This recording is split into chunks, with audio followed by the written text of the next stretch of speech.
Okay.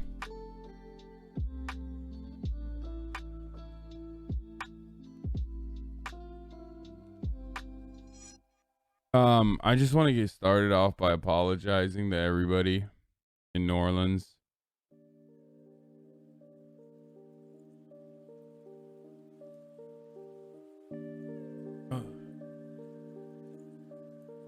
I want to apologize to the people of Louisiana. I want to apologize to people of Missouri. I just want to apologize in general. I never really thought that this would happen. I never really believed that I would joke about something, then that thing would turn into reality. We now officially have hurricane truthers, folks. That's America, baby. That's like,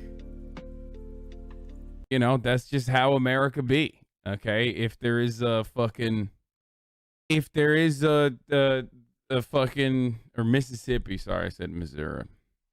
If there is a kind of guy that you can dream of that's like really fucking stupid, that guy actually exists. So let's take a look. We saw postal workers going out delivering mail this morning. Just a couple of minutes ago, people were walking their dogs. They're back on the beach right now, and that's the sense that you're getting, that the rain has stopped, the wind is still going there. Look at this hog running, dude. Oh Lord, he running. Look at him. He's like, hold on, I'm about to have a heart attack. He's looking like Peter Griffin, dude, but fucking Mississippi Peter Griffin. A random person going around. I'm going to turn this way because, we deal with some people every once in a while. But, one thing that we are noticing is that the mayor said the curfew is still in effect. The curfew is going to be going on for at least until a period of time in which they can go ahead and go and survey all the damage. They did get some reports of some down power lines, of some trees that have fallen, or at least limbs that have fallen. So they're going to go ahead and do that survey to make sure that they're okay.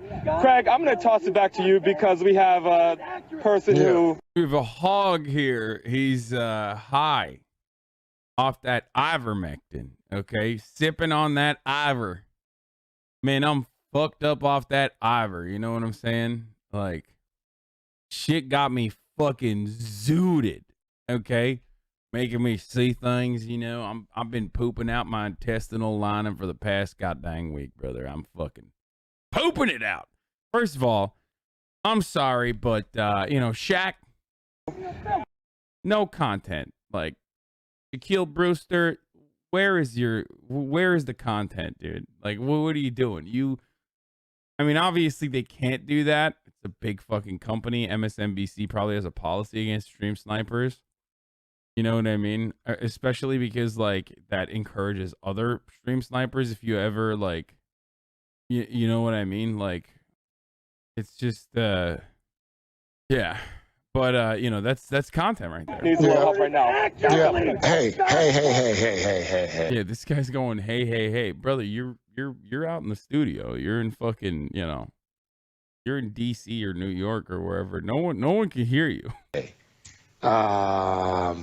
We're gonna check in with Shaq Brewster just to make sure all is well. There's a lot of crazy out there. A lot of crazy. And Bill Cairns, thank you as well. Again, we'll make sure Shaq's okay. And we'll So that's apology number one. Yesterday, I joked about how there's like hurricane truthers out there. I was just kidding.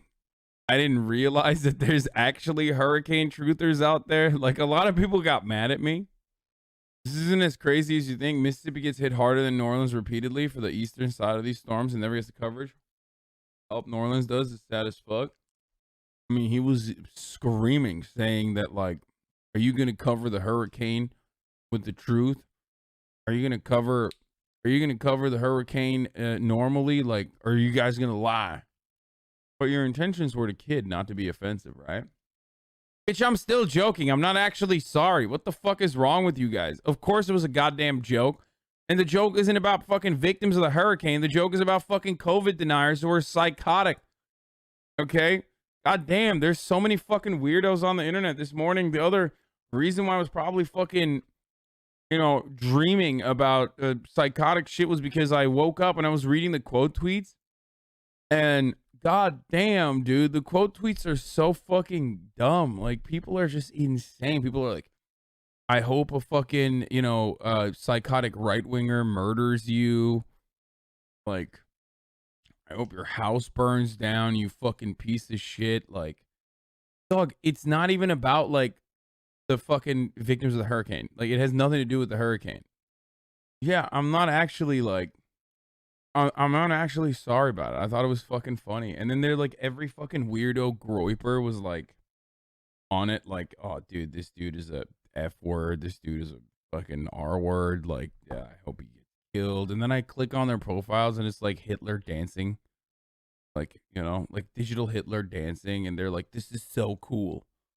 I didn't even realize like these fucking losers still like posted about like Hitler like that. Yeah, they're just like, digital Hitler, he's dancing, it's so sick. Or like fucking cringy ass like masturbatory posts about like, Mennonite women or something, like, remember what they took from you. And it's like very clearly a fucking fake TikTok of like these like, generically attractive above average white ladies dressed up in like tradcath clothing, I guess. And they're literally making food in a microwave. It's like they're not fucking real, like they're not like Amish, dog. They're just like, you know what I mean? Anyway. Just like dudes with delusional losers that think like they're gonna fuck like a virgin trad wife, dude. Oh my god. Like, they're so much worse than the sex. I mean, they're so much better than sex working wives. Like, I would never date a sex worker. I want a trad wife that makes my hot pocky in the fucking microwave. Good luck, dude. I'm sure they're fucking really desperate to date a fucking delusional loser who just spends every waking moment on the internet like, I'm gonna find a trad wife one day. Yeah, they're just like sitting around dreaming like, oh, I can't wait for like an extremely online loser who fucking LARPs as a Nazi. Like that's if fucking, making my fanny flutter, I'm so turned on by that idea. Except also like clitoral stimulation is a sin. You know what I mean? Like, but but in this fantasy, fuck it. Like, I'm also into it.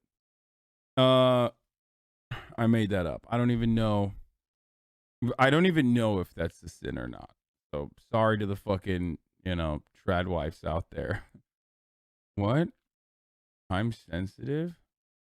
Not participating in today's tourney because I can never find a duo. Tired of having to switch people almost every tourney and pray our chem is on.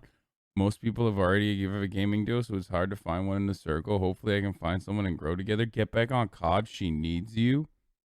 Yeah, bro. Yeah. She, like, an actual fucking incredible gamer is like, oh man, I really need to fucking play Call of Duty with Hassan, who doesn't even remember the controls and has to look down when he's like, putting a shield up. Anyway, my wife liking sex is a sin. Yeah. What's up with the sexy Instagram voice? I just woke up, man. It'll fix itself. Don't worry. It'll clear up in a little bit, and then you won't be so fucking devastated. All right. I don't know why like people so hyper goddamn focus on Zay. Yeah, I mean, we literally watched this and on the stream, and now they're posting about it. Yeah. Anyway, so where were we? Yeah, I know Jon Stewart is back, dude. It's gonna be fucking cringe. Okay, don't send this shit to me. Makes me sad that it's real. All right, let's get started. So Hurricane Ida hit New Orleans and is like moving up north. Gonna hit Mississippi. It's hit Mississippi as a tropical storm now. Obviously, that's gonna be a huge problem there. Electricity will be out according to the energy companies out there that say that they got like critical damage to their infrastructure. And luckily, so far as they are assessing the damage, only one death. from the main landfall hit. One person died. They were in their house. A tree fell on them. But unfortunately, that happened. But overall, seems like mass amounts of casualties were avoided. There's some flooding. Hopefully, everyone's staying safe. Now, if you don't have electricity or energy where you are, please do not fucking put your generator in your house. Okay. Do not put your generator in your house. Okay. Carbon monoxide poisoning kills a fuckload of people when people put their generators in their houses. Don't do that.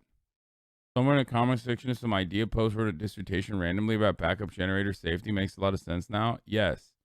This shit happens in Turkey too. Like, a lot of people will leave their soba. I don't know what it is in English. Soba, I guess. In the winter, it gets really cold in Turkey, in certain parts of Turkey, and they'll leave their fireplaces on, but it's not like a real fireplace. What is a soba? What would that be in English? Like their wood stove, I guess. Stove. And what ends up happening is like the top will get clogged, and then the carbon monoxide does not have anywhere to go, so it literally fucking will fill up the house and just kill the entire family. So that's a genuine safety concern. It's a genuine safety concern for everyone. Don't use the fucking don't put your generator in your house. This morning, New Orleans fighting Ida's fury and the mass power outages that came with it. The then Cat 4 hurricane barreling into southern Louisiana with catastrophic force. The deadly storm packing winds more than 150 miles per hour. These are by far the strongest winds we've felt so far. The bad part is it's only going to get worse. Triggering a life-threatening storm surge. Exactly 16 years after Hurricane Katrina made landfall. Many, many people are going to be tested in ways that we can only imagine. In Grand Isle on the Gulf Coast, terrifying images of Ida's wrath.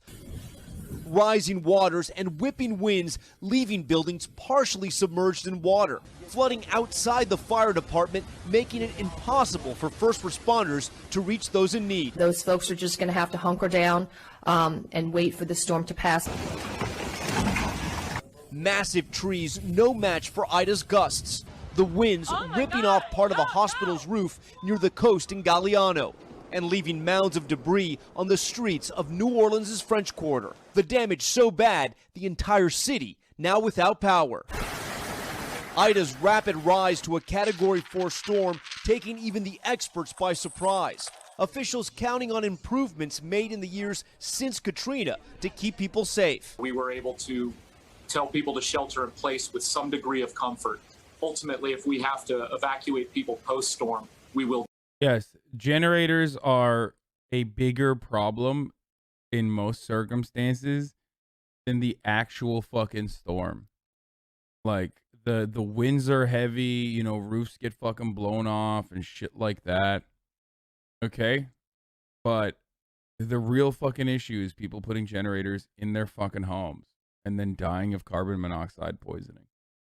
We'll do that. The Ergen family making the last-minute decision to stay close to their businesses here in New Orleans. If I knew what I know now then, we would have left, but we ran out of time. In the lower 9th Ward, scars from Katrina are everywhere. This sign means that this house was flooded during Katrina. Chris Washington's family left, but he chose to ride out the storm. This area was devastated during. Dude, there are so many houses like this in New Orleans. New Orleans has some incredible architecture. When I went down there to visit, it fucking blew my mind, dude. It was like, there are still houses that were distraught and devastated from Katrina, where people are living inside of them and they're trying to like fucking, stop the government from like breaking them down and shit. It's really interesting to see when, you got people like still living inside of like houses that are in conditions that are definitely unsafe to live inside of. The government's not done anything. It's been fucking 16 years and the government still hasn't done anything. Wild. But he chose to ride out the storm. This area was devastated during Katrina. Do you have faith the levees are going to hold? Yes, I have faith. The most vulnerable under threat from the storm. More than 50 seniors reportedly forced to evacuate the Metairie Towers condominiums in the New Orleans area after a partial roof collapse. And Louisiana's Ochsner health system, already packed with people fighting COVID, now feeling Ida's wrath. This video, it's literally the hospital, dude. I mean, that's like showing what appears to be pieces of the roof flying off their main campus. Ochsner protectively moving all of their facilities to generator power and making room for patients with storm-related injuries. Right now, we're just hunkering down and staying put. And again, hospital officials there at Ochsner Health telling us that they are keeping their patients as safe as they can be, along with the doctors and staff. I want to give you guys an idea of just how dark New Orleans is right now as the sun is starting to rise. There is no power. This is the heart of the French Quarter, guys, and the only lights you see are from cars or from our television cameras. It is pitch black here in the French Quarter, and that's why emergency management officials, the governor, bro, that shit's scary as fuck. Like, no joke, I would not be there. The mayor here, they're all asking people to stay indoors. If you have loved ones who live in southern Louisiana or New Orleans, realize their cell phones right now probably don't work. Guys, back to you. Sun's set to come up about 25, 30 minutes from now. We'll get a full scope of the damage and devastation. And you said something interesting. You asked the guy, did you think those levees were going to hold up? Well, one thing New Orleans did after Hurricane Katrina, they fortified. They paid billions of dollars to make sure that those levees held. And I do think that if you're looking for good news pieces, the levees did hold in New Orleans and all around. I think there was one levee that had an overtop. But Tom, thank you for that. True. Hey, thanks. No wonder the French sold that land so quick. They weren't messing with those marshes or hurricanes. No, motherfucker. The French sold those lands real quick because they were busy getting their heads chopped off and hanged by a successful slave rebellion in Haiti. That's why they fucking were like, oh shit, we can't focus on this. We got bigger problems right now.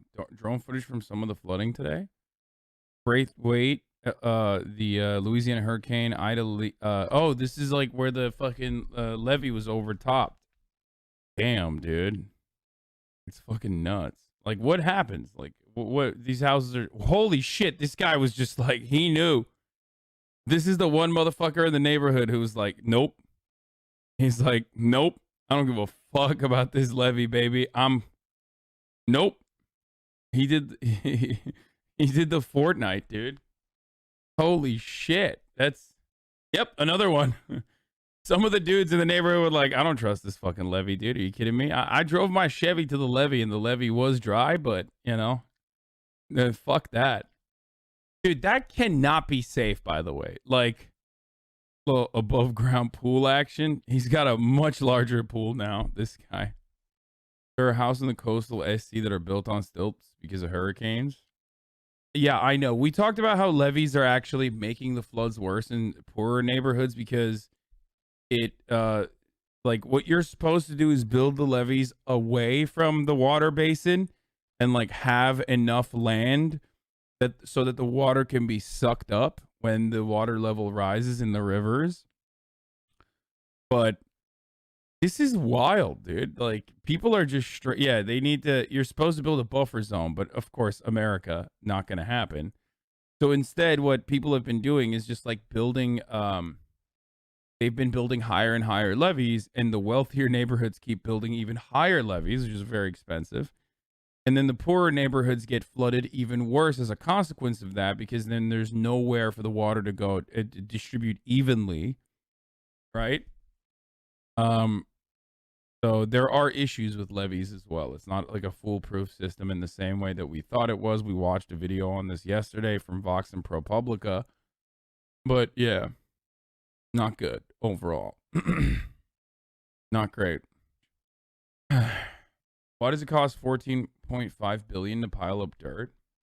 Yo, dudes think like infrastructure for hundreds of miles of fucking land is just like kicking dirt. Like, it's always so funny when people make it seem like it's just primitive architecture. Like, you got a bunch of fucking kids just like pushing dirt up, dude. It's just dirt, bro. Weirdos.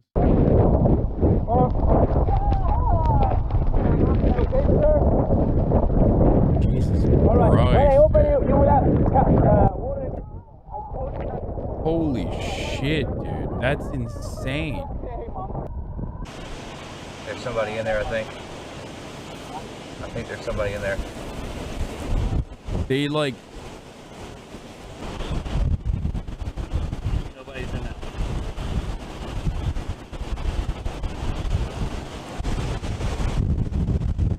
Did she save the Siggies? Yeah, bro. She's trying to fucking light one up after that, dude. You know? Not for broadcast. Contact Brett Air. Okay, I won't watch this then. Yeah, let's not watch it. I don't know. I don't want to fucking get like storm chasers up my ass. You know what I mean? Anyway, okay, let's keep going. All of New Orleans is without power this morning. Catastrophic transmission damage, knocking out power for the entire city. Victor Okendo is there with the latest for it this morning. Good morning, Victor. Good morning, Michael. New Orleans is in the dark, and there is no telling when power will be restored. Let's quickly show you what it looks like here in downtown New Orleans when we kill our light. Go ahead, guys, kill it. It is pitch black. Let's turn it back on. Jesus Christ, dude. They love this flex. Like, it's such a... Okay. One of the things that news media loves doing... I sound like a fucking conservative now. One of the things that news media loves doing is just like... Whenever these sorts of disasters happen, they love like going directly into the fucking line of fire, basically. They love like getting whipped in the fucking face with like 100-mile winds and fucking water and shit. And then they love showing you like how fucking dark it is. You come this way with me, this street, you really can't see much. Not a single light is on. All the street lights are out too. Overnight, the mayor of New Orleans saying that the main plant that provides power to the city was compromised as Ida roared through. Even the 911 system went down as well. More than 1 million customers are without power here in Louisiana. In Mississippi, 105,000 customers are in the dark there as well. According to Entergy, one of the largest providers here in the region, this was before the storm. They said that customers in the direct path of a Category 4 hurricane can experience outages for up to 3 weeks. They have a workforce of 7,000 already here in place, and now crews from multiple states are headed here to help restore power as well. But Cecilia, it is going to take some time. Before Hurricane Ida weakened to a tropical storm, it slashed through highly populated areas in Louisiana. Wind gusts in Baton Rouge topped 60 miles an hour overnight. Janet Shamlian is there. Good morning, Janet. Michelle, good morning to you. We are under a tropical storm warning right now. We've got wind and intermittent rain, and about half of this city is without power. Because the storm moved through here much later than it did New Orleans, under the cover of darkness, though, we really won't know the full extent of the damage here until crews are out to get into neighborhoods in the next hour or two. Janet, you covered Hurricane Katrina 16 years ago to the day. How does this compare? So Hurricane Katrina came through New Orleans. It came on shore as a very strong tropical, a Category 3 hurricane. But it wasn't the landfall that was so devastating. It was the aftermath. The floods. It was the floodgates and the levees that were breached in New Orleans and elsewhere, inundating 80% of the city of New Orleans with water. And when you talk about the death toll, we still don't have an exact number on that, but the estimates are 1,800 people died during Hurricane. Bro, it's kind of wild that they're not talking about generator safety. Like, I do find that rather strange. Because, like, yes, the comparison to Katrina is apt, obviously. Yes, the fact that, the biggest devastation between this and Katrina was the floodplains, like just massive flooding, and the lack of quick, decisive action from the government. That it took way too long to start evacuating people, cutting them off of access to food, electricity, like any sort of supplies that would have helped them, their lives. But these were all, those are the big differences. King Katrina. We do know that tens of thousands of people lost their homes. Some 400,000 left the city never to return. And in the aftermath, everything changed. I mean, the levees were rebuilt, the pumps, the seawalls, the floodgates, all to withstand as much as 30 feet of water. What hasn't changed is the power grid. And we're seeing this morning basically all of New Orleans without power. For some reason, the Weather Channel talks about generators more than the local government. Yeah, of course they do, because everyone's watching the Weather Channel for updates right now. So that's good that they're doing that. And again, here in Baton Rouge, about half of the city without power. Yeah, $125 billion in damage, 1,800 lives, colossal failure of the levees system. But a lot of people pointed fingers at the leadership, both at the local, state, and federal level. Do you feel as though, or do you see a better preparation this time around? Well, I think it all comes down to having a partnership between the federal government, led by the Army Corps of Engineers, to completely redo that system. I mean, it was antiquated and it was never going to be able to cover a storm of that size. Do people take hurricanes more seriously now in New Orleans and surrounding areas? Is this comparable to Katrina? No, not even remotely.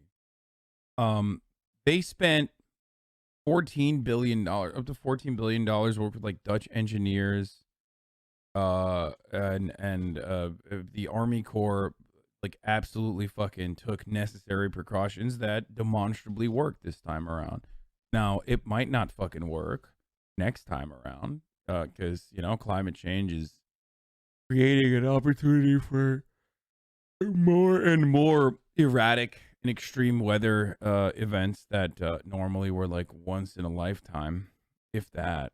Now it's happening a lot more frequently, but so far this has been good. This has been successful. Absolutely. I was driving east on Interstate 10 while everybody was going the opposite direction towards Texas, and it looked like a parking lot for about an hour and a half because of people leaving. And you know, we saw people leaving in advance of Hurricane Katrina, but nothing like I saw 2 days ago now. Yes, I know. Thank you, Janet. You know, so many of us remember very vividly the days during the storm, and I say it wasn't just the storm that hit, but the levee failures the next day, and then the weeks that followed, the evacuation of so many people to Houston and elsewhere. Who still haven't, some of those people still have never returned to New Orleans, which I also find interesting. I saw a story yesterday in the Ninth Ward that it's now less than 40% of the people that used to live there. They still haven't recovered, but they seem to have learned some lessons that prevented and the federal government devastation this time. I mean, it's hard to remember, but like the FEMA director when Katrina hit, Michael Brown had no experience in disasters. Congress actually passed a law after that said you got to have disaster experience if you're going to run FEMA. Now they're putting things in place ahead of time. Also interesting, during Katrina, they said to the public, don't go out and try to rescue people. Now we've got Team Rubicon, we've got the Cajun Navy, we've got all these Good Samaritans who are making a real difference and supporting those first responders. So it's a whole different ballgame. Different ballgame, but still a lot of work to do down there in Louisiana. Yeah.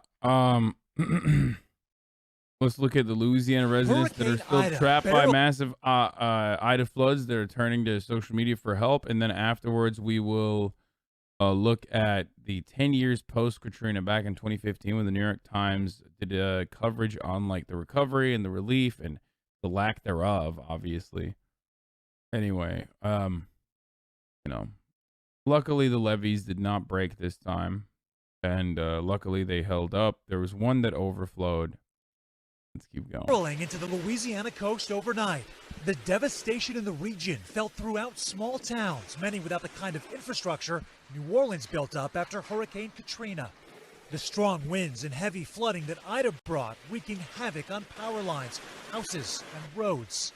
Residents trapped in attics and on rooftops, turning to social media in desperation, tweeting their locations in the hope of help. One man posting that he's stuck with a group on flooded I-10 with CPR being performed on a drowning victim, writing, "People drown in my arms and we are extremely exhausted with nowhere to go." Wind and floods sweeping through towns like Houma and Lafitte, each over an hour outside of New Orleans. The initial focus this morning will be going to Lafitte, Barataria, Crown Point area. We have had a lot of rescue requests there. In Laplace, about 30 miles outside of New Orleans, Tiffany Miller says that she and her family got trapped inside their home. Miller, who spoke with our local station WDSU before she was later rescued, says when the weather conditions began to deteriorate, she and her family frantically retreated into their home's attic. We're just kind of all sitting on like a beam in the same area, just trying to hang tight. and hoping and praying that the winds will die down because the house was shaking really, really bad.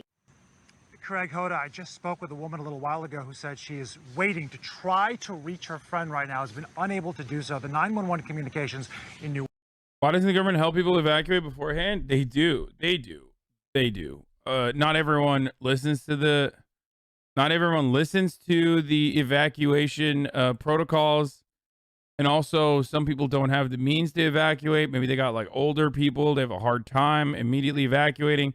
Some people don't want to leave their pets behind. That's a big concern in a lot of these areas. Understandable. So, you know, there's definitely that. New Orleans and in Laplace right now are very challenged. Social media, as you mentioned earlier, Hoda, right now is the resource for folks. We know one family tweeting out that there's 5 people inside of their home, including a young boy and girl. This is the measure that people have to resort to right now, just to try to get help as we now see the light of day coming up. I think what's Also, like, as far as fucking, why don't people evacuate? Like, dude, look at COVID. Like, people just literally don't believe that it will happen. Struck us what you said. I mean, there were a lot of things obviously in your report that struck us, but you said possibly thousands of people trapped. I think Laplace isn't one of those places that always floods. There are certain places that are prone to it. And again, we should point out that some people say, well, why didn't people evacuate? Some people don't evacuate because they don't have some place to go, right? Their whole Being able to evacuate is a privilege. Not everyone can afford it. Absolutely. I already mentioned that too. family lives there. Where are they driving? Do they have the resources? Can they get out? Yeah, a lot of folks just can't afford to get out. Sam, you mentioned you had to relocate because of the service issues. What did you see on that drive? There's so many people I've had those conversations with that they just don't have the money. The hotels were all booked up, Craig and Hoda, or in fact, getting onto the highway itself was jammed. It was a parking lot getting out of Baton Rouge and as well as New Orleans for days down here. All of those are issues. But Hoda, to your initial question about the thousands of people potentially being rescued, when I spoke with the fleet captain for the Cajun Navy, they said they knew of a head count of a couple hundred people, but there were thousands of calls and areas and communities they had not explored yet. So now that we can actually see the extent of the damage and find out what areas are truly flooded, that number could rise. And Laplace, we should point out, appears to be the hardest hit. Yeah. I mean, in terms of flooding, if you're looking at the big picture, because New Orleans was fortified, other areas got just really hit so hard by those winds that were reaching above 150 miles an hour and again sat on top of them for a long time.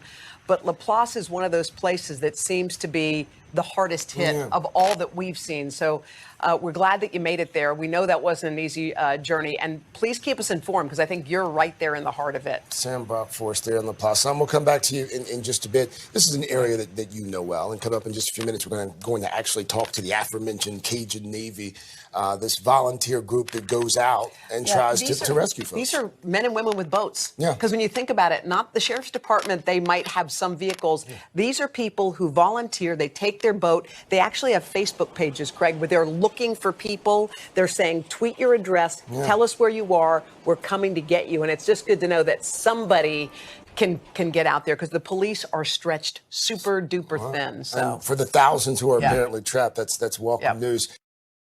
Ida batters hospitals in southeast Louisiana. We already saw that one.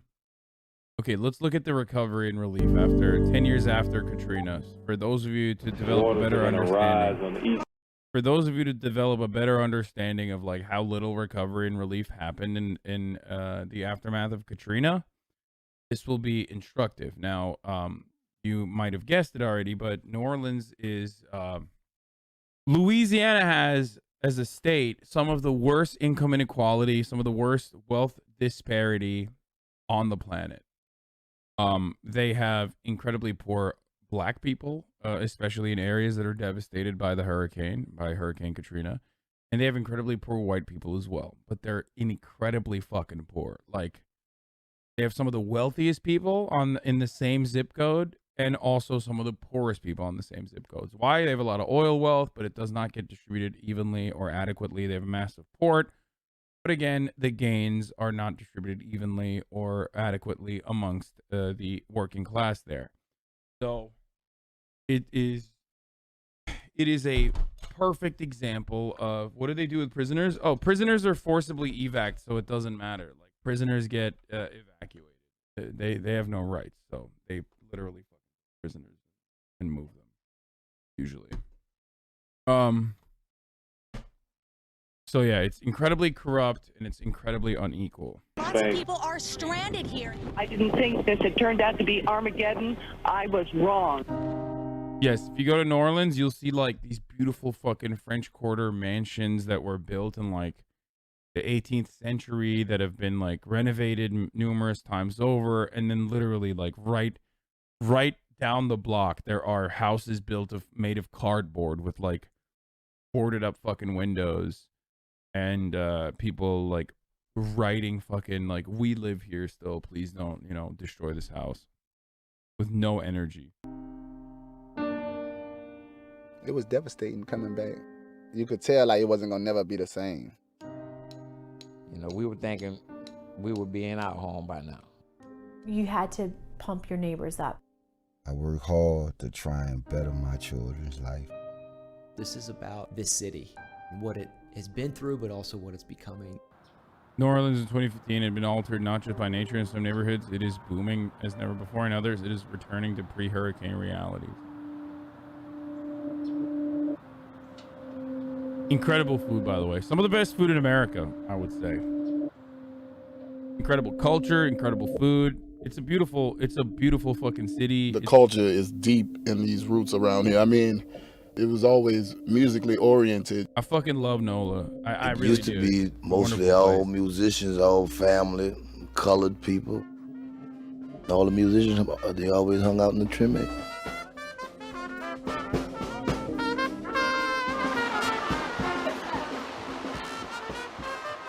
Once the music started here, everybody would be out on their porches. No prisons were evacuated. That's not true. I know that one in I think it was in the area that was like close to flooding. One of them got fucking evacuated. From the eldest to the youngest, you know. Parties all the time. People get birthday parties at all the bars you see. Ursuline and Robinson had 2 bars, Caddy Corner, and those joints would be popping.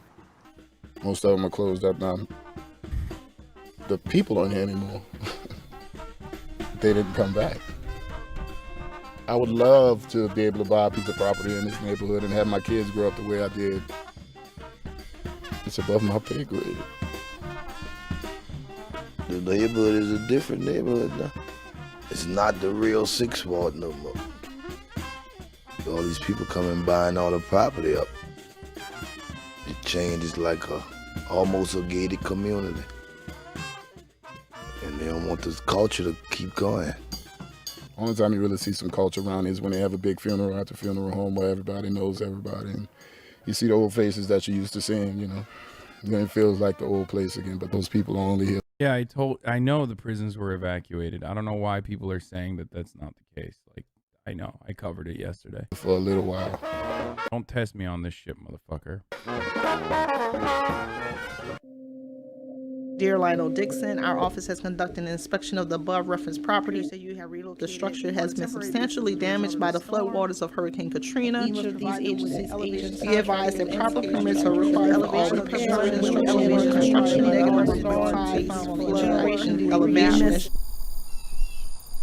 I mean, we crossed our T's and dotted our I's, and we did everything that was on the checklist that they asked us to do. But I'm still in it.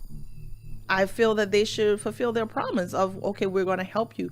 Okay, this is what we're going to give you to get you back in your house. What happened to the money? We haven't seen it. We don't know where it is. Our home was submerged under 13 and a half feet of water. We were the 4th shingle from cresting the top of the house. The government come up with a plan.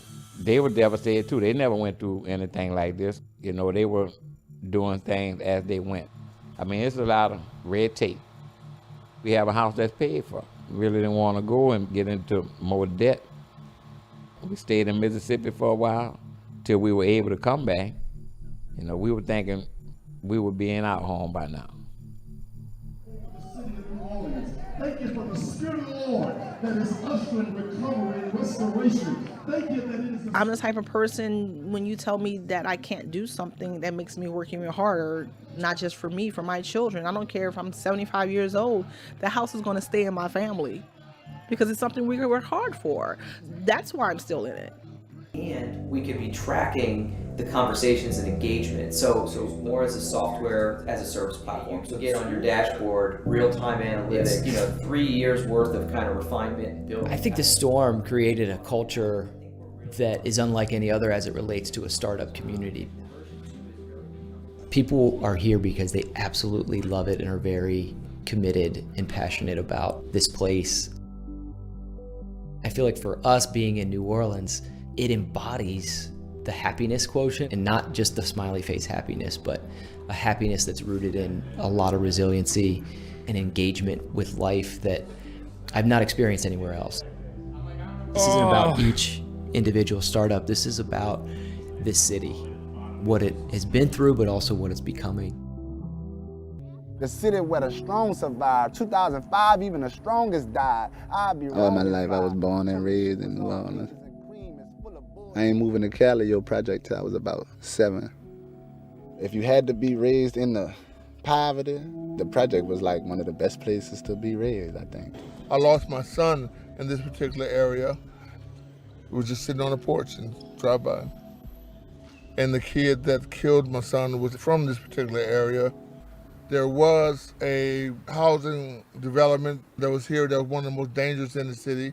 Katrina damaged the project so bad that we were able to roll it down and rebuild housing. I remember just being like stunned. They done knocked down the magnolia, the melpomene, and the callaloo and made it look prettier. You could tell like it wasn't gonna never be the same. They're trying to change it. I see what they're trying to do. A lot of the people that was on housing assistance, they wasn't able to go back to the spots that they was. Everybody was all scattered. I'm not saying Hurricane Katrina was good.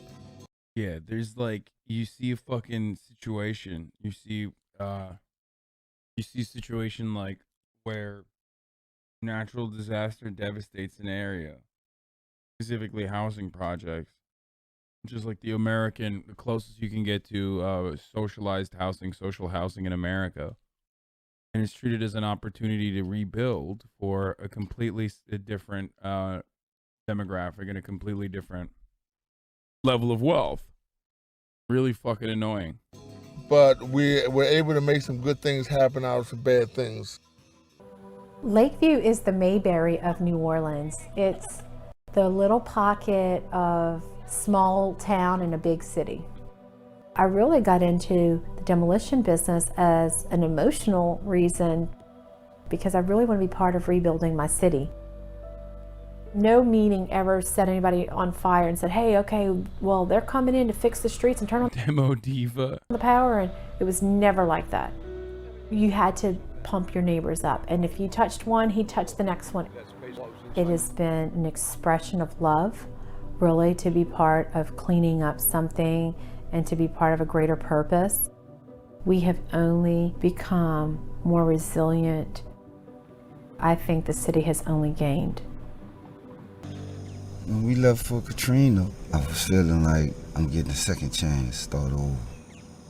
Part of me still feel I should have never came back. Where I live at, kids are being shot. It's just too much. I would love to move to Slidell. The neighborhoods are so much different than what we have here in New Orleans. The problem with that would be I would really have to take them out of KIPP school. KIPP is a good school. When I was going to school, all our teachers stayed right here in the city. These people come from all over to teach here. Brilliant! His mother tried to get him to talk. Where they're at now, compared to the schools they've been to, they're on a whole different level. They're growing. Their grades are off the charts. I work hard to try and better my children's life, to get them a better future. They're gonna prep our kids, teach our kids, so when our kids graduate and go to college, they can be able to get that good job. They'll be able to do something better for themselves. I mean, I'm not the biggest fan of this. It's like, I feel like there is better coverage that you could afford to something like this. You know what I mean? I don't know. It was all right. It was all right. It wasn't great. Like, they were showing all different walks of life and how they went about it and how they went about their recovery efforts, but it really doesn't show the full scope of the devastation. The conservative Supreme Court justice argued that allowing Biden the eviction moratorium could remain to pave the way for these kinds of outcomes. Yeah, this was I like that every other reporter is finally getting to this now, including Jeff Stein, who was pretty good. I covered this already. I talked about this in, I think it was in my YouTube video, my last YouTube video, a society without landlords or whatever it's fucking called. But yeah, this was pretty fucking disgusting. If you guys recall, could the CDC, for example, mandate free grocery delivery to the homes of the sick and vulnerable, require manufacturers to provide free computers or enable people to work from home, order telecommunications companies to provide free high-speed internet service to facilitate remote work? Like, yeah, dude, they should. It shouldn't even be up to the CDC, but the government should. But yes. And of course, if you're like, if you have capitalist brain rot, then you look at that as though that's a devastating reality. The justices continue. Preventing landlords from evicting tenants who breach their leases intrudes on one of the most fundamental elements of property ownership, the right to exclude. So there you have it. When I say it, when I say that, I'm fucking exaggerating. When they say that it's at the heart of like enclosures, and it's at the heart of land ownership, and it's at the heart of like serfdoms, and historically this is like how this has happened always. You know, I am a fucking dirty little commie, but just ask the Supreme Court. Like their main reason for existence is upholding the same unequal structure that we exist under, and this is a perfect demonstration of that. This is like interesting. Apparently, ABC News In Depth made this like coverage on how Rupert Murdoch's Fox News allowed Trump's propaganda to destabilize democracy. We'll watch that in a little bit. Massive transmission tower collapsed into the Mississippi River during Hurricane Ida's impacts, knocking out power to all of New Orleans. A fix could take days or longer. The NLPD is deploying anti-looting officers during the outage, apparently. That's a interesting measure that they're putting forward. I like that their main concern is anti-looting. By the way, remember, Kanye West literally fucking talked about this when he said, all the way back in 2005, that George W. Bush doesn't care about black people, that the media covers black people as looters, but white people as survivors. And that reality still remains. So yeah, I think that's enough for this Always Sunny in Philadelphia clip is Do you pertinent. remember years ago there was a storm in New Orleans? Hurricane Katrina? Yes. Yeah, I remember it. Okay, check this out. What do you think those people are doing? Surviving or looting? They're surviving. Okay. Do you remember a man named Rodney King? Yes, of course I Okay, do. the LAPD worked him over really good. Yes. Okay. This was taken during the Rodney King riots. What do you think these people are doing? Looting or surviving? Well, they're looting. Of course. Well, it's the media, see? When it's white people, it's survival, and when it's black people, it's looting. No, Frank, it's because the white people are stealing bread and the black people are stealing speakers. If the white people were stealing stereo equipment, I would say they were looting too. How do you know the blacks don't have bread in those speakers? What are you talking about? Oh, okay. What are we talking Wait, about listen, right now? There are big listen, things to do. Okay, calm down. Well, this is the best part. More?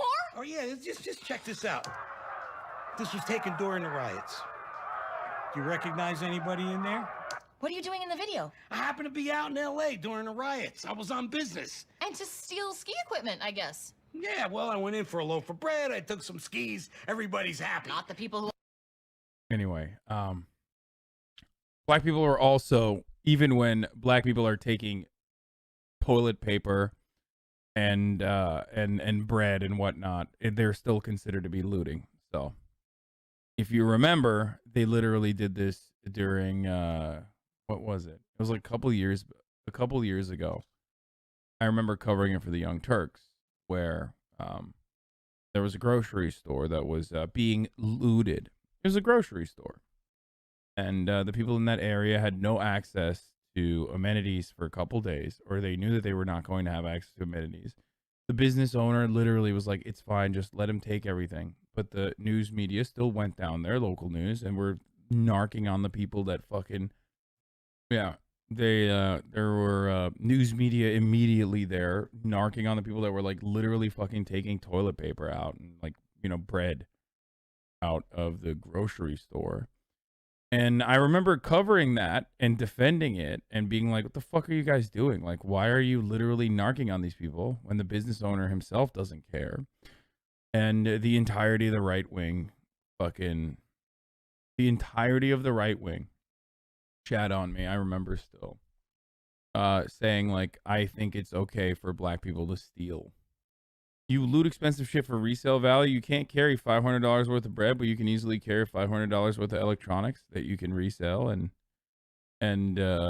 buy as much bread as you want. Yes. Anyway, problem, but clearly getting more and more Americans vaccinated is the only way to end it. Honestly, remember, chat, Hassan is also fake news. Yes, I am also fake news. So that's where we're at with these fucking hogs.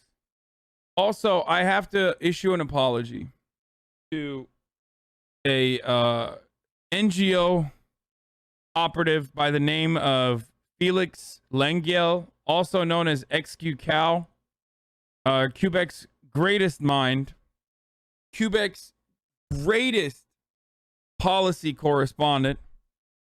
You guys might know him. I have him on the stream from time to time, but he had a brilliant idea that I shot down immediately called a no PvP zone. Turns out that if you are even French by way of Quebec or French by way of France, you can also come out with that same brilliant idea. Yes, that's right. Emmanuel Macron says France and Britain are to propose Kabul safe zone to the UN.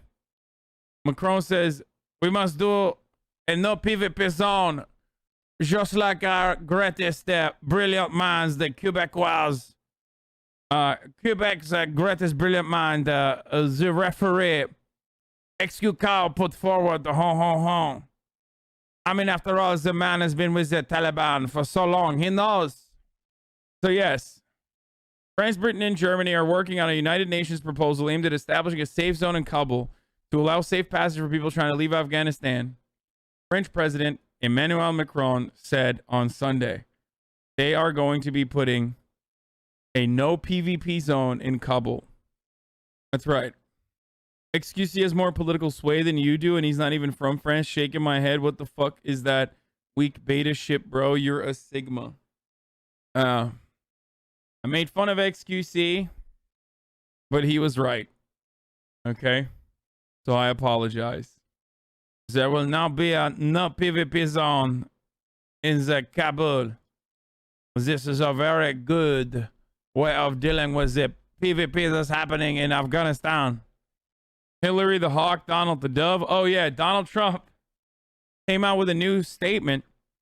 He wants to keep bombing Afghanistan. Never in the history has a withdrawal from war been handled so badly or incompetently as the Biden administration's withdrawal from Afghanistan. In addition to the obvious, all equipment should be demanded to be immediately returned to the United States, and that includes every penny of the $85 billion in cost. If it's not handed back, we should either go in with unequivocal military force or get it, or at least bomb the hell out of it. Nobody ever thought such stupidity as this feeble-brained withdrawal was possible. Incredible stuff. I love that, once again, a big part of this stupidity revolves around Trump just not understanding how these kind of withdrawals work.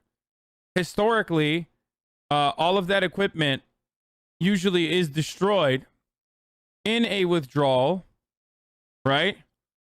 It's often destroyed, but in this situation, they left it up to the Afghan security forces, which, you know, retreated immediately and gave it to the Taliban, who are our allies now. Also, breaking news, literally right now, fresh off the presses, effective immediately, the Hamid Karzai International Airport is uncontrolled. There will be no air traffic control or airport services that are available, and the aircraft operating into, out of, or Kabul and landing in Kabul should use extreme caution. Aircraft should adhere to standard reporting procedures. I believe we are now officially out of Afghanistan. That's it. It's over. Mission accomplished, folks. So weird. It's weird to say. It's weird to see. I never thought this would happen. So weirdly bittersweet, but good that it's happening. In honor of this, I meant M60 with fucking Fortunate Son playing in the background as I fucking fly in.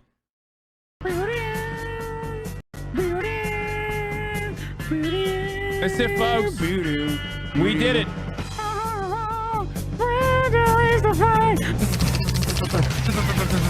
Hell yeah, brother. Yeet, yeet. Get a goddamn bazooka for these fucking hogs, brother. It ain't me. It ain't me. I'm no Senator Sawyer. Okay. There it is.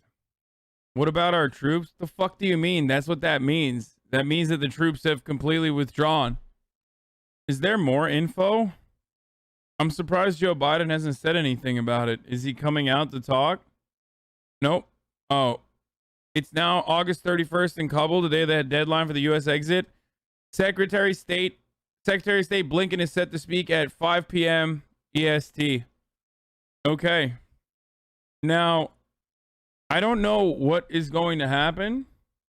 I don't know what's going to happen with the additional withdrawal, because if I am not mistaken, there was talk about, you know, extending the withdrawal deadline beyond August 31st, specifically so we could pull out more people and continue evacuations, right?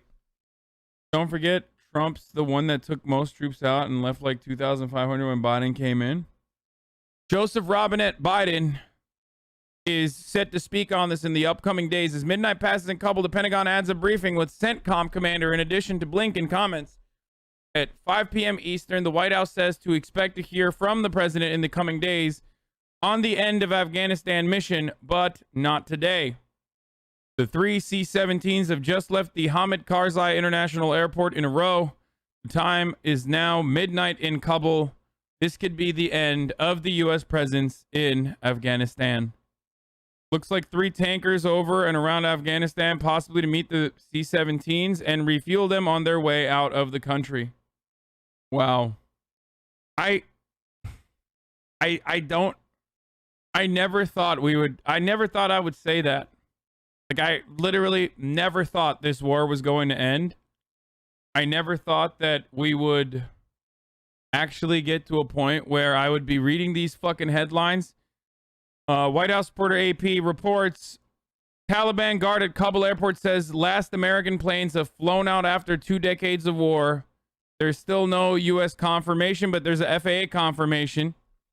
After 20 years of death, destruction, destabilization, planting a puppet government that was insanely corrupt, pumping pedophile warlords into the country when other warlords did not choose to cooperate with us, giving billions of dollars to said warlords in literal bags of cash, having troops get their shit blown off for literally no reason, 70,000 plus civilian casualties, with 9 in the last day, by the way, which we'll talk about in a little bit. The United States is officially out of Afghanistan. The remains of a 2-year-old girl were identified by family members in Kabul today as the 10th person to have died in the Sunday U.S. drone strike. 9 members of one family were killed in a U.S. drone strike yesterday that was targeting a vehicle in a residential neighborhood of Kabul, according to a relative of those who were killed. Those included 6 children and the brother of 1 dead, told a local journalist working with CNN, by the way. I was going to talk about that in a little bit. But yes, that number is now officially at 10.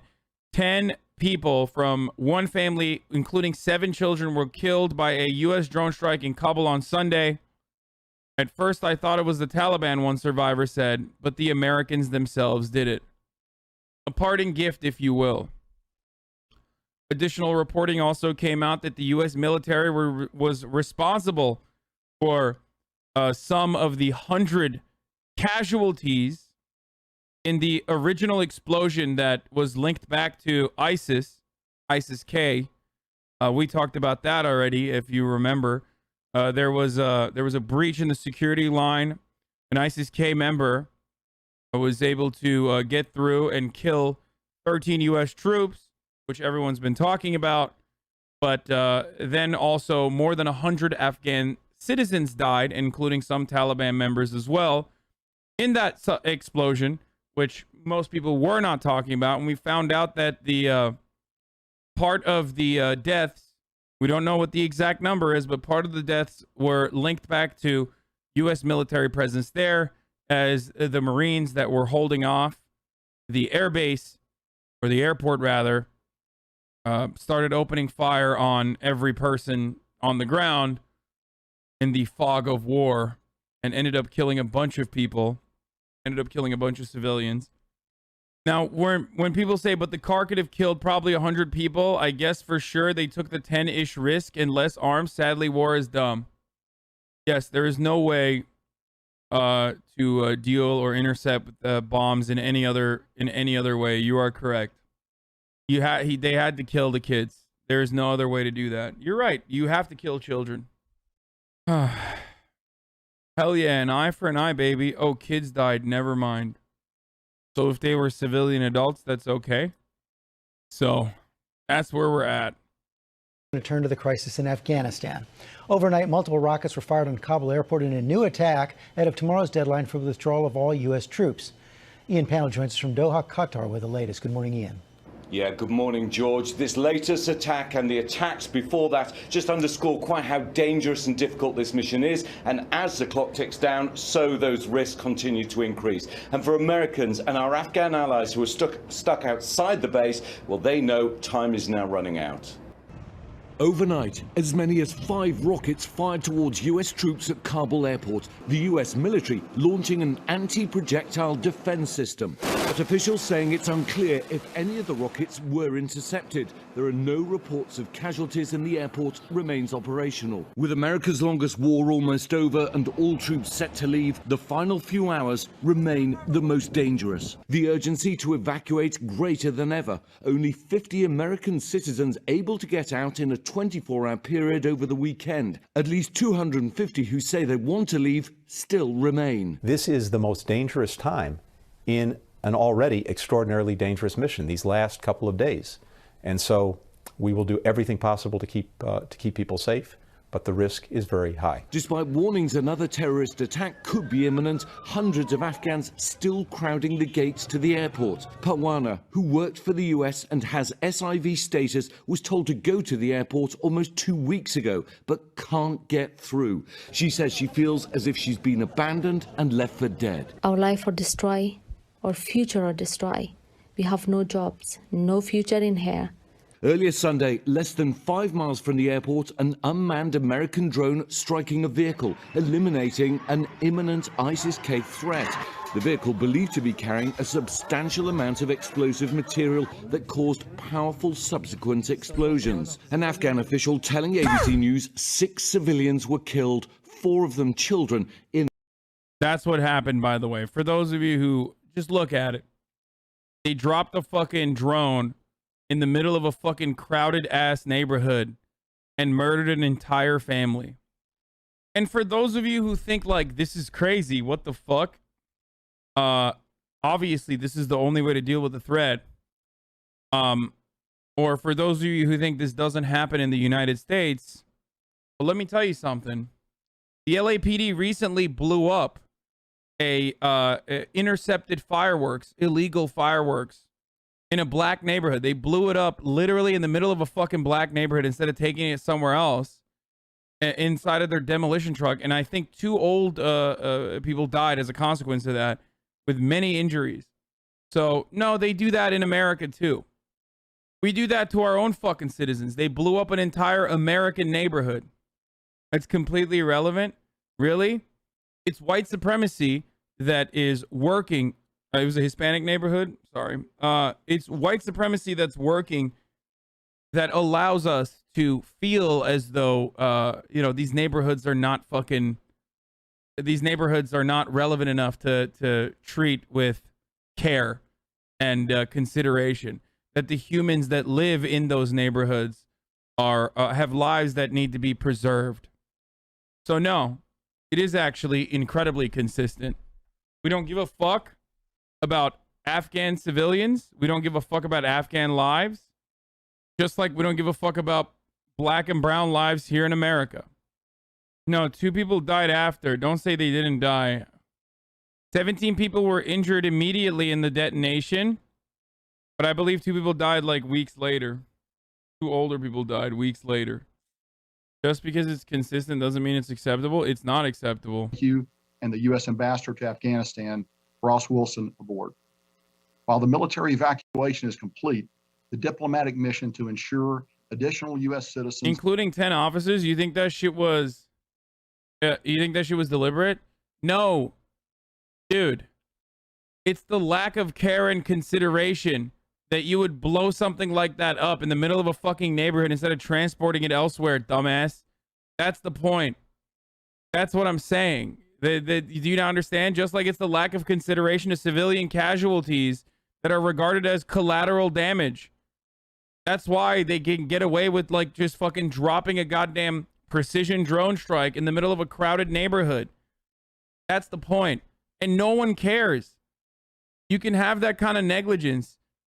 I bet you can bet your fucking ass illegal fireworks are not being detonated in the middle of a crowded, white, wealthy neighborhood, okay?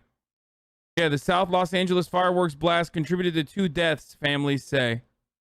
Because we don't care. We just don't give a fuck. Over an 18-day period, U.S. military aircraft have evacuated more than 79,000 civilians from Hamid Karzai International Airport. That includes 6,000 Americans and more than 73,500 third country nationals and Afghan civilians. This last category includes special immigrant visas, consular staff, at-risk Afghans, and their families. In total, U.S. and coalition aircraft combined to evacuate more than 123,000 civilians, which were all enabled by U.S. military service members who were securing and operating the airfield. On average, we have evacuated more than 7,500 civilians per day over the 18 days of the mission, which includes 16 full days of evacuations. I gotta pee. I'll be back in 1 second. More than 19,000 on a single day. These numbers do not include the roughly 5,000 service members and their equipment that were sent to Afghanistan to secure the airfield and who were withdrawn at the conclusion of our mission. The numbers I provided represent a monumental accomplishment, but they do not do justice to the determination, the grit, the flexibility, and the professionalism of the men and women of the U.S. military and our coalition partners who were able to rapidly combine efforts and evacuate so many under such difficult conditions. As such, I think it's important that I provide you with what I hope will be some valuable context. When the president directed the complete withdrawal of U.S. forces from Afghanistan in April, the team at U.S. Central Command began to update and refine our existing plan for a potential non-combatant evacuation operation, or a NEO, in Afghanistan. We have a framework of plans that included numerous branches and sequels depending on the nature of the security environment. Over time, we continued to refine our plans, which included the interagency, the international community, and other combatant commands. Plans such as this are built upon a number of facts and assumptions, and facts and assumptions change over time. While observing the security environment deteriorate, we continue to update our facts and assumptions. As the security situation rapidly devolved in Afghanistan, we took a number of actions to position ourselves for a potential NEO, based upon direction from the Secretary of Defense. We positioned forces in the region and put them on increased alert. We began to pre-position supplies, and we began some preparatory work on intermediate facilities in Qatar with the support of our gracious host nation. When the evacuation was formally directed on August the 14th, we began to carry out our plan based upon the initial assumption that the Afghan security forces would be a willing and able security partner in Kabul, defending the capital for a matter of weeks, or at least for a few days. Within 24 hours, of course, the Afghan military collapsed completely. opening Kabul up to the Taliban's advance. On August the 15th, in a meeting with Taliban senior leadership in Doha, I delivered a message on behalf of the president that our mission in Kabul was now the evacuation of Americans and our partners, that we would not tolerate interference, and that we would forcefully defend our forces and the evacuees if necessary. The Taliban's response in that meeting was in line with what they've said publicly. While they stated their intent to enter and occupy Kabul, they also offered to work with us on a deconfliction mechanism to prevent miscalculation while our forces operated in close quarters. Finally, they promised not to interfere with our withdrawal. It's important to understand that within 48 hours of the NEO execution order, the facts on the ground had changed significantly. We had gone from cooperating on security with a longtime partner and ally to initiating a pragmatic relationship of necessity with a longtime enemy.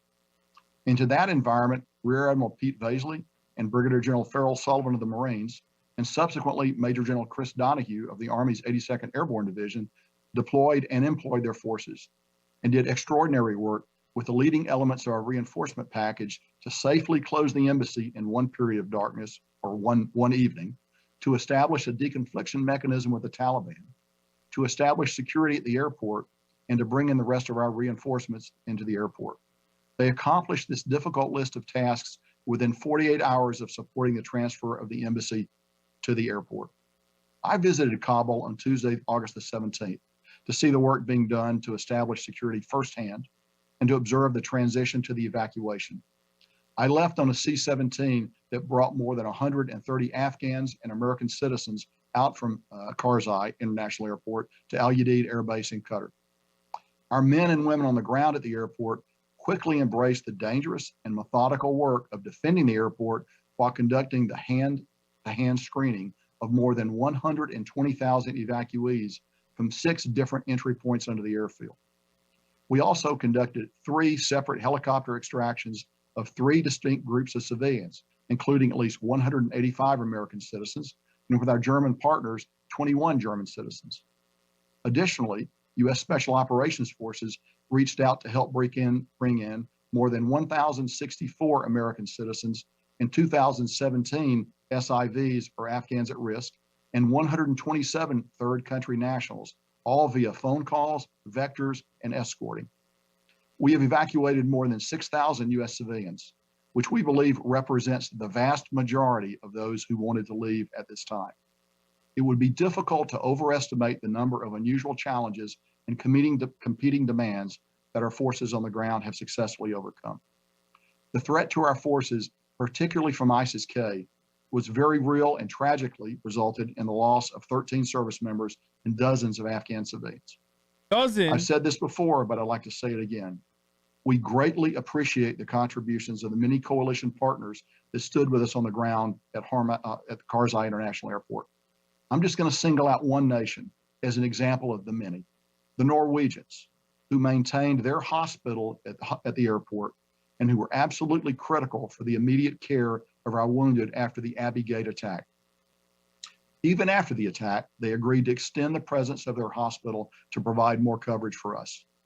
Our diplomats have also been with us in Kabul from the beginning, and their work in processing over 120,000 people stands right beside that of their military partners. We were a team on the ground.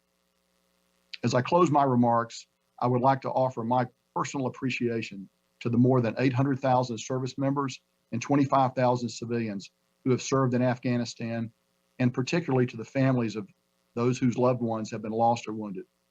Your service, as well as that of your comrades and family members, will never be forgotten.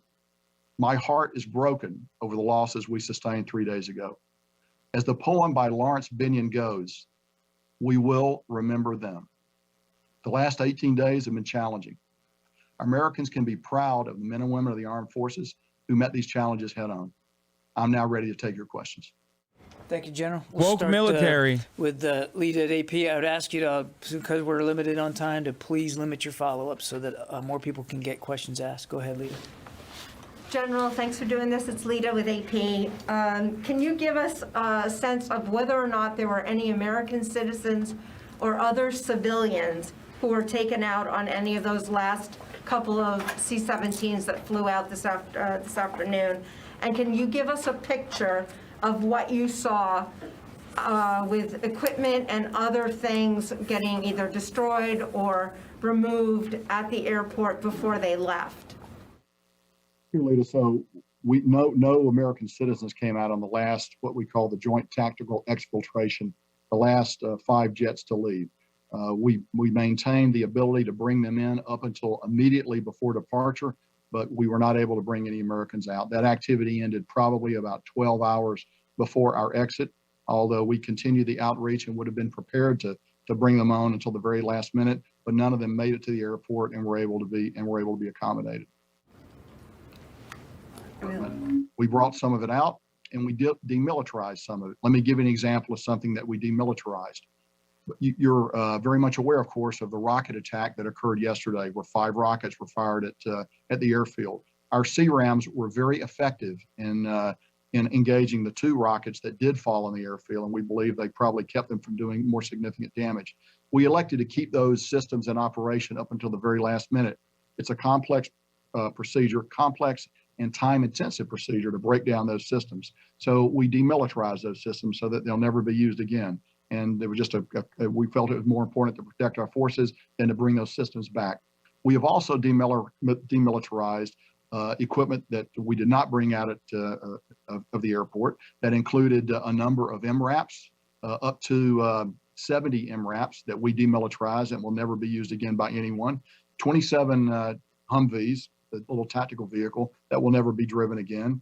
Additionally, on the ramp at HKIA are a total of 73 aircraft. Those aircraft will never fly again when we left. They'll never be able to be operated by anyone. Most of them were non-mission capable to begin with, but certainly they'll never be able to be flown again. Thank you.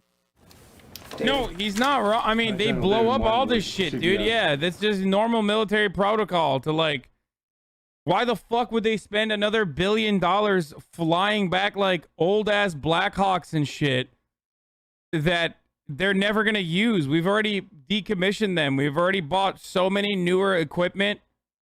It's a racket, boys. That's how it works. We know that ISIS-K has worked very, very hard to strike us and to continue to strike us.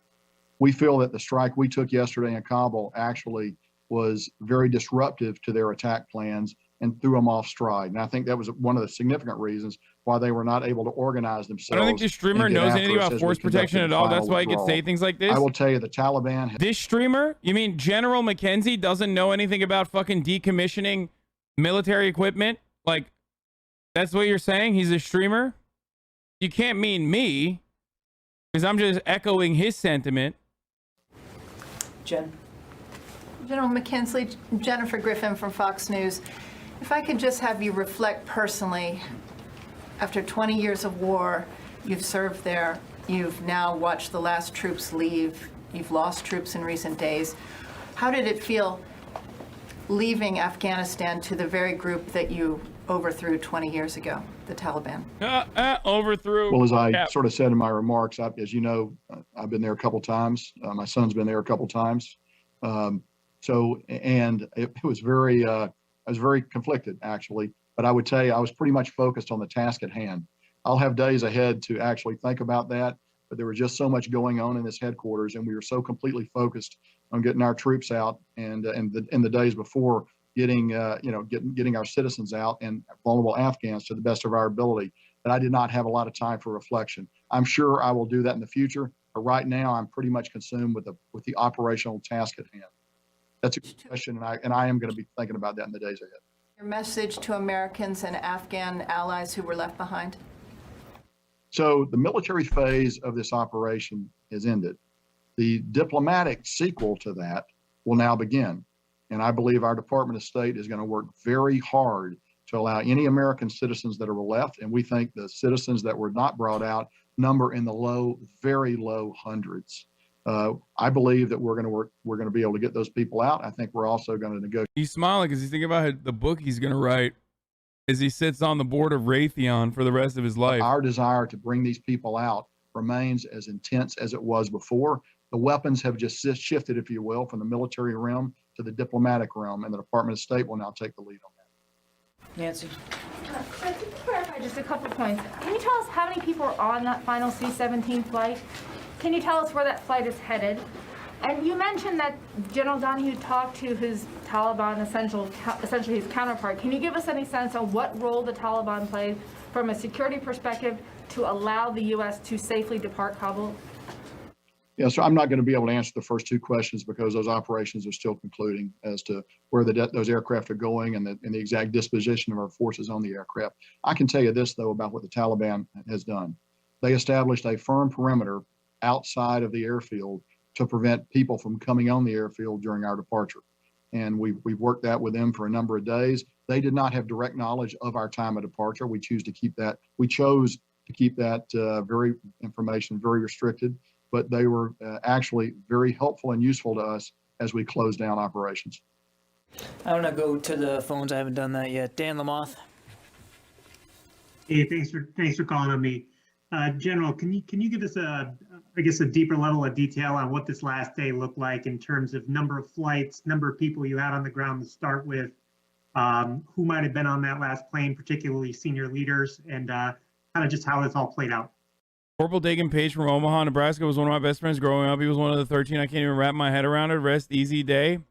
Listen, I said this before, but like, you should also rest easy knowing that like the last 13 troops that fucking got killed literally got killed while doing something significantly more honorable than like 90% of the members that died in Afghanistan.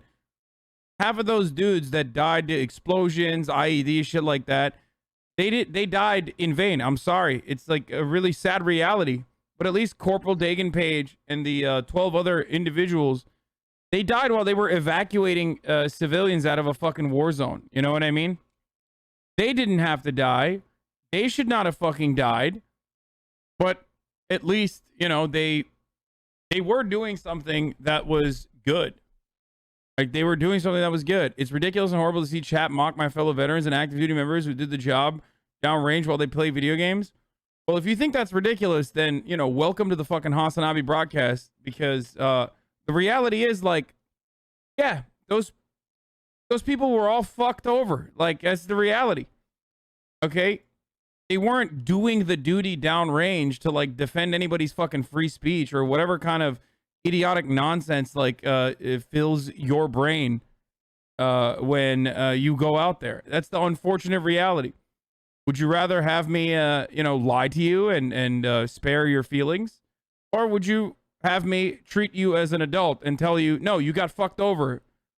Okay? I mean, I'm literally stealing valor right now. I have a fucking hat that says a Korea veteran on my head. Soon, or would it require some type of repair or expertise? Sure. So to the best of my knowledge, which is actually pretty good, I believe we brought out all the Afghan military forces who were partnered with us to defend the airfield and their family members. I believe that has been accomplished. We need the airport to be operational, and we need the airport to be operational. I agree with him. Not a single vet fought for the ideas you are portraying it as. They died just as honorable. Do everything we can to. No, my friend. The unfortunate reality is, like, or maybe you're delusional, but the unfortunate reality is, like, I don't think fucking driving over an IED with like a bunch of other like 20-year-olds as they're going to an empty poppy field that they're supposed to be patrolling is a deserved or honorable cause. It's actually really dishonorable that the American military sent these fucking children out there. Okay? It's disgusting, as a matter of fact. You should be significantly more angry, not at me for telling you the reality, but at the fucking dumbasses, at the warmongering, bloodthirsty psychopaths that fucking sent them over there, okay?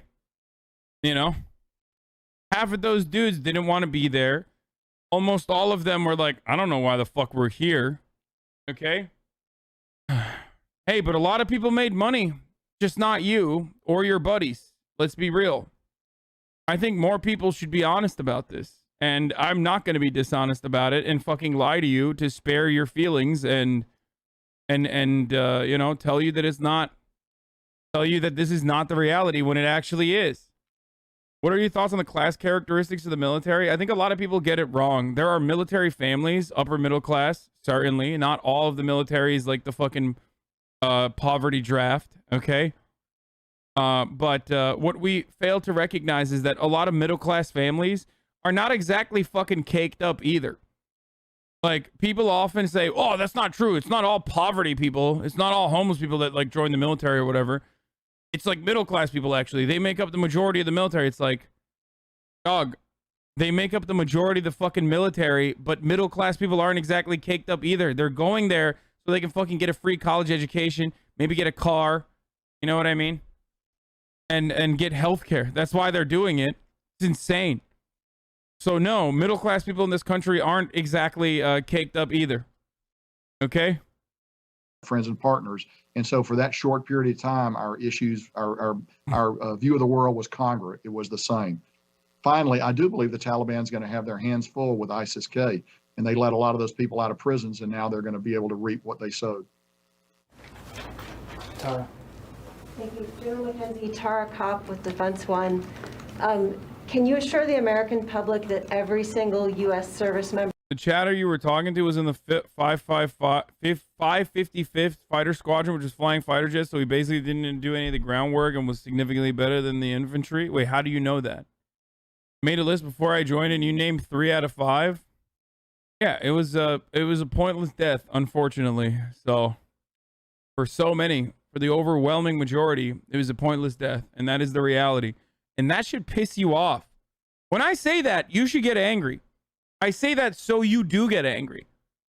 Not angry at me for saying it was a fucking pointless death, but angry at the reality of how pointless that death was, and those who continued the efforts regardless, because they were going to get a nice book deal out of it, because they were in the officers program and they were going to come back and become a fucking Congress member, because they were going to immediately get a nice little job doing consultancy for some of these fucking firms that they contracted out these like bullshit efforts and like training the Afghan pilots program, for example.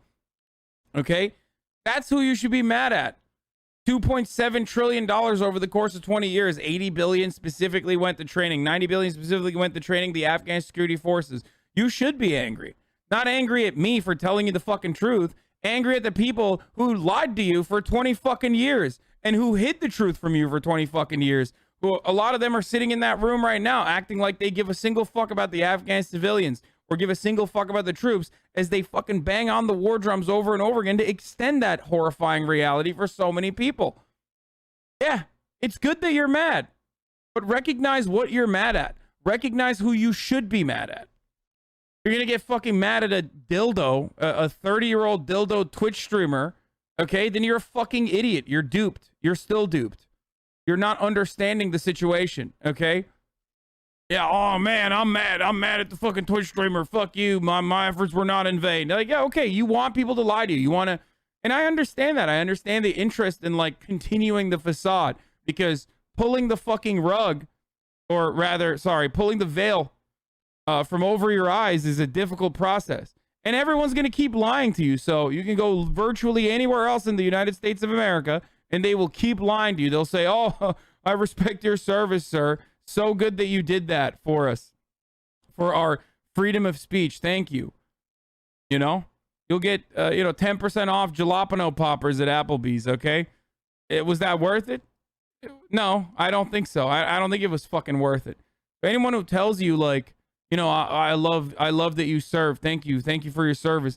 And then fucking turn around and they're like, yeah, we should go back and carpet bomb Afghanistan. Like, those people don't care about you, okay? They don't care about you. They don't care about other people exactly like you. They don't give a shit if you fucking live or die. And that's precisely why no one fucking covered this for the past 20 years. Like, for the first 5 years, there was coverage of Afghanistan, and then not a single person fucking covered it. Not a peep from the media. Why? Because it was business as fucking usual. So embarrassing. You're a goddamn adult, dude. Especially if you went through conflict and you like literally fucking served out there, and you have that feeling of resentment and hostility baked inside of you. Like, there's no shot you don't. I know too many fucking veterans that actually do have that. Just let that out, but also recognize that You're angry at the wrong things if you're angry at someone like myself. Or, I don't know, you can join like fucking Black Rifle Coffee or one of these like many veteran-backed organizations and keep living this lie that like, no, what you did actually was super just and super good. Yeah, apparently the Taliban are celebrating and celebratory shots are being fired in Kabul. You want to know why they're doing that, by the way?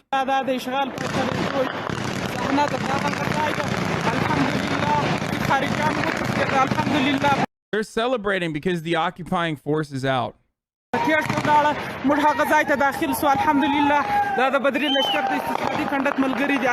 just remember that too. Like, remember that, okay? We were the occupying force. We had no business being there. And we didn't do anything good at all. Now, hopefully those bullets don't fucking come back down, because they do. And don't come back down on top of, like, other civilians. Because shooting in the air is unfortunately a common practice in Middle Eastern countries and very dangerous.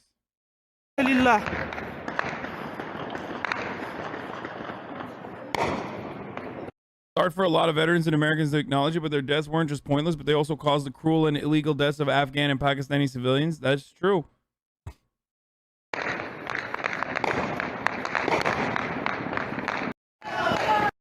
Homies firing off their fucking guns in the air is common practice. So most people in the country have never experienced the Taliban. They only experienced what it was like to grow up under American protection, when they could hope, when girls could go to school, when they could have dreams.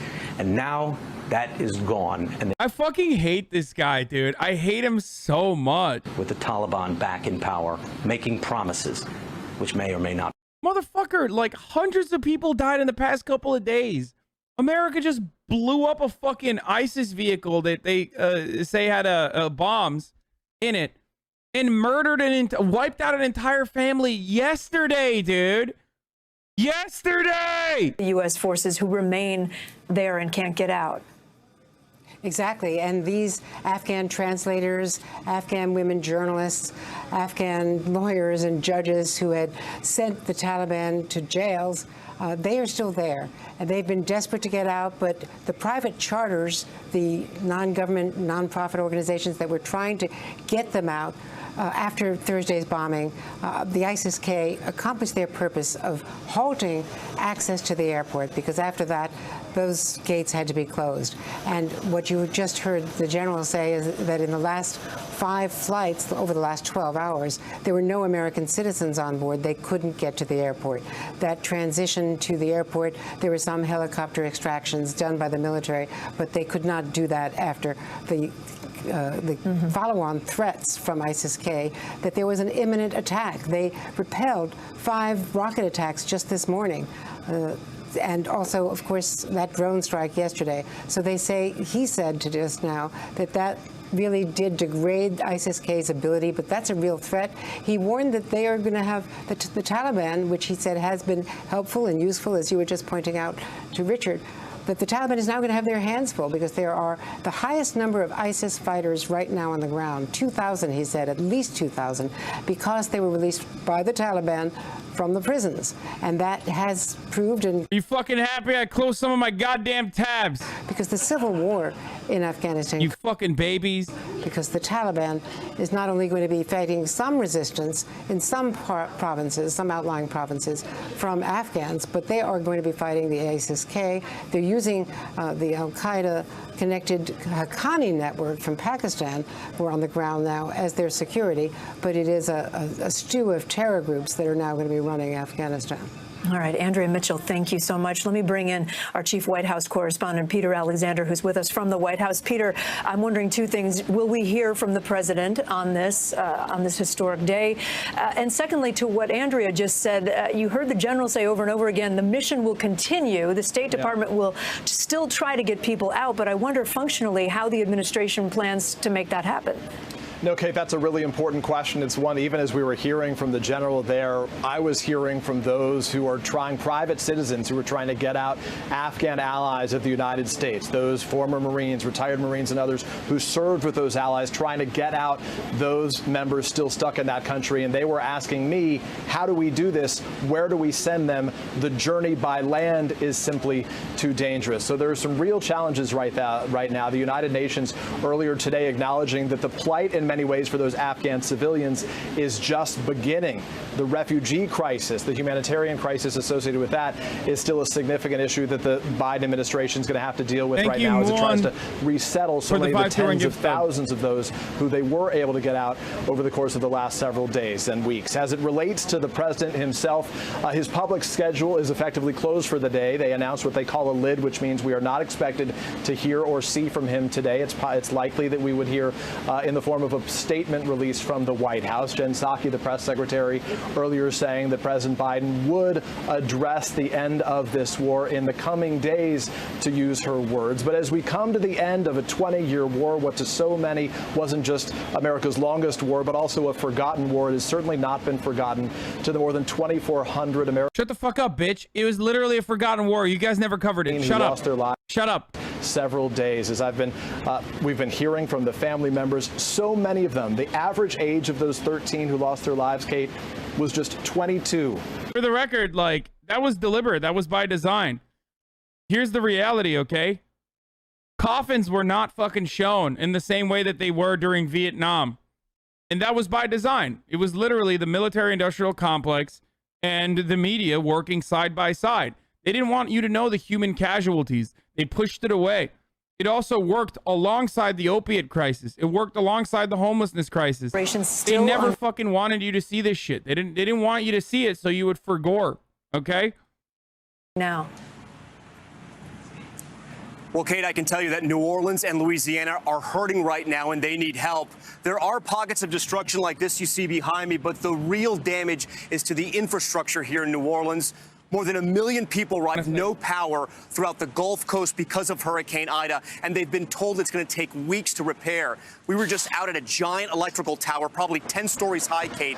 It's collapsed. It has several feeder lines, and many people believe this could possibly be the epicenter of the power problem in New Orleans, and there's absolutely nothing left of this tower.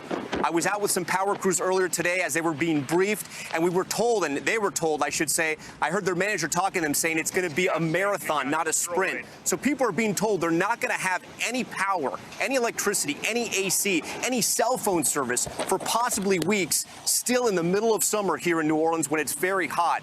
We were at La Place, what possibly could be ground zero for Hurricane Ida. People have lost everything there, Kate. We were with a mother. She has 7 children, and she's pregnant. She says her house was completely flooded. She has no money, no food, and she was begging the governor for help. They really need help right now in La Place. We're going to be bringing you all these stories on Nightly News, and it's not just around the greater New Orleans area. It's places like Homa as well, where hospitals had to be evacuated, those patients being brought here to New Orleans. We also spoke with a nurse, a NICU nurse, who stayed with several babies throughout the storm. Their parents had to evacuate, so these nurses at the hospital stayed with these children and gave the parents updates as the hurricane was hitting New Orleans, one of the most powerful storms to ever hit the United States. We're going to have a full wrap-up of the latest on Hurricane Ida and why New Orleans right now, tonight, is hurting so much.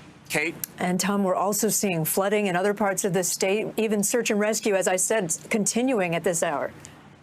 That's right. The water levels rose. You know, the levee system, for the most part, withstood Hurricane Ida, unlike what happened in Katrina 16 years ago. But the problem was the storm surge was so high in some areas that some of the levees were overtopped and the water came in. Places like La Place, places like Grand Isle that are right on the Gulf Coast, that water just came right in and people did need to be rescued. A lot of our teams saw these rescues as they were happening. 1,500 National Guards troops have been dispatched to Louisiana to help with the problem right now, and we hope they get to every single person. Kate? All right, Tom, thank you. Again, 2 major stories this afternoon. We came on the air to tell you about the end of U.S. involvement in Afghanistan after nearly 20 years. And again, Tom will have much more tonight when he anchors a special edition of NBC Nightly News from New Orleans, talking about the hurricane there. For the latest, you can also head to NBCNews.com and MSNBC. I'm Kate Snow, NBC News, New York.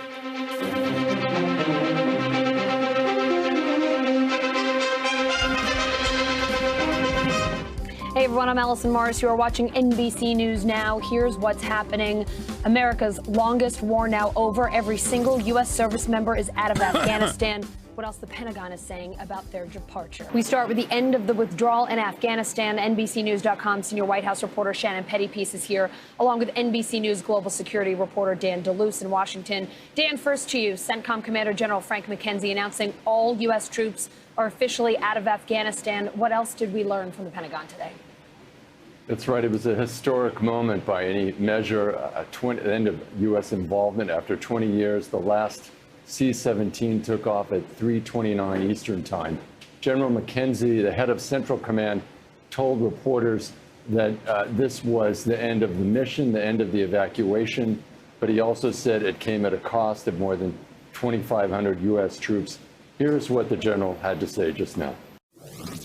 Tonight's withdrawal signifies both the end of the military component of the evacuation, but also the end of the nearly 20-year mission that began in Afghanistan shortly after September 11, 2001. It's a mission that brought Osama bin Laden to a just end, along with many of his al-Qaeda co-conspirators. And it was not a cheap mission. The cost was 2,461 U.S. service members and civilians killed, and more than 20,000 who were injured. Sadly, that includes 13 U.S. service members who were killed last week by an ISIS-K suicide bomber.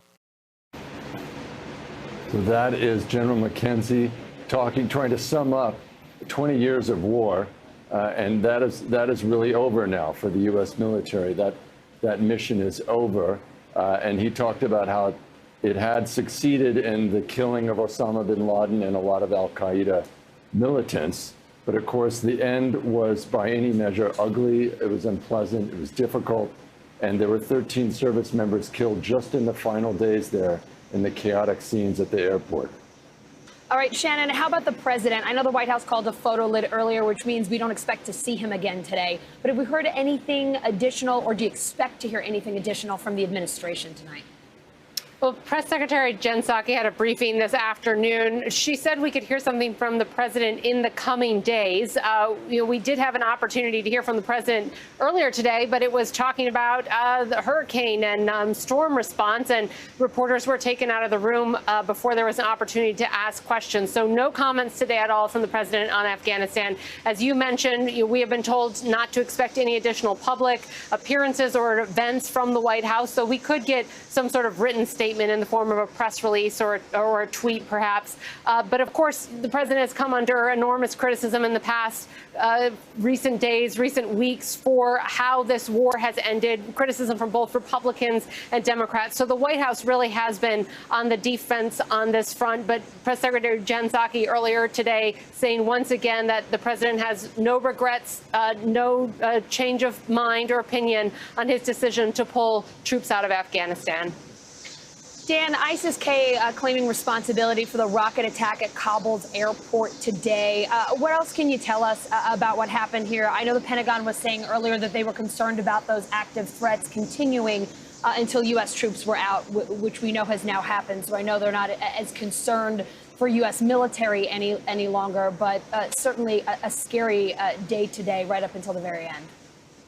That's right. There was tremendous risk and tremendous danger in the final days and hours, and the U.S. was continuing to try to go after ISIS-K to try to protect the troops that were still at the airport and the evacuation operation that was winding down. And it's clear that we're going to see more strikes in the future, even without troops there, either by drone or otherwise. And the White House and President Biden has made it pretty clear that they will continue to go after ISIS-K as need be and to seek some revenge for what happened last week when 13 service members were killed in that suicide bombing that ISIS-K claimed, and also to try to prevent further attacks. But it is interesting that and on the one hand, the mission is over, but the struggle to counter the terrorist threat doesn't go away. The terrorist threat remains, even if al-Qaeda is not what it used to be.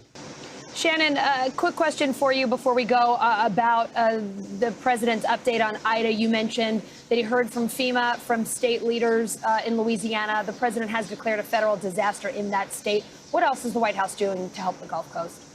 Yeah, they said they are sending FEMA federal personnel down there. They're sending equipment, other forms of support. HHS is going down there to set up a medical facility. And the president, in his remarks earlier today, said the biggest challenge is going to be coordinating all the state, local, and federal response, and that he has put one of his top advisors, one of the close members of his inner circle, Cedric Richmond, in charge of coordinating that response from the White House.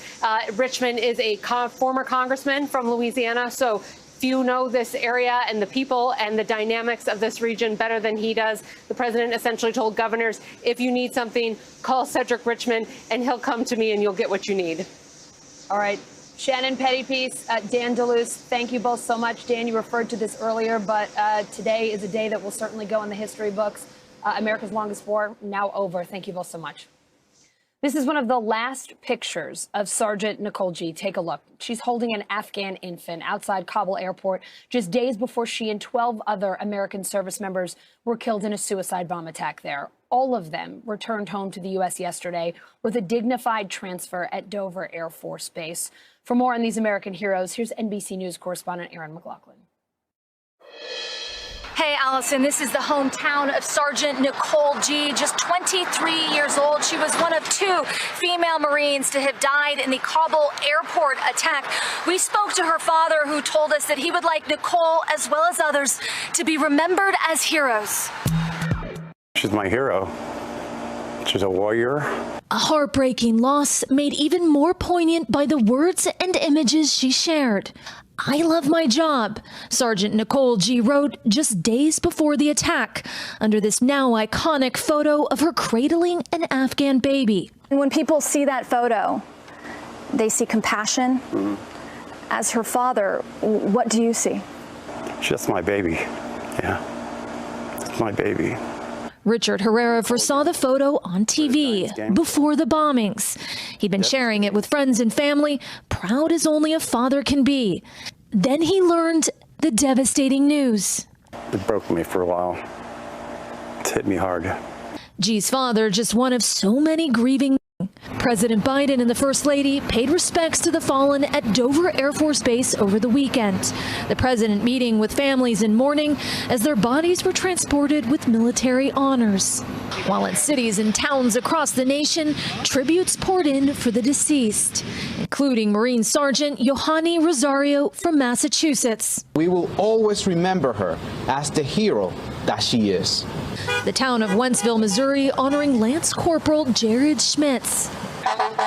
Norco, California, remembering Lance Corporal Kareem Nikui. We're a family, so our heart breaks. Sorry. 31-year-old Staff Sergeant Taylor Hoover was a natural leader, said his father, respected by his fellow Marines.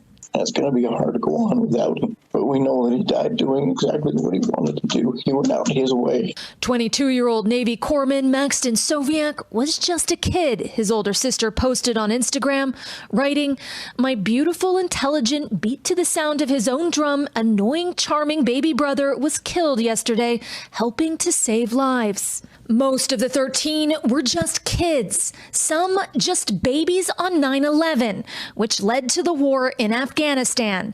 Their deaths now punctuating its bitter end. The family and friends of the deceased say they are praying for the men and women still in Afghanistan. Tomorrow is the deadline for the withdrawal, and officials there say they are concerned about the possibility of more attacks. Yeah, no one is, of course, talking about the Afghan kids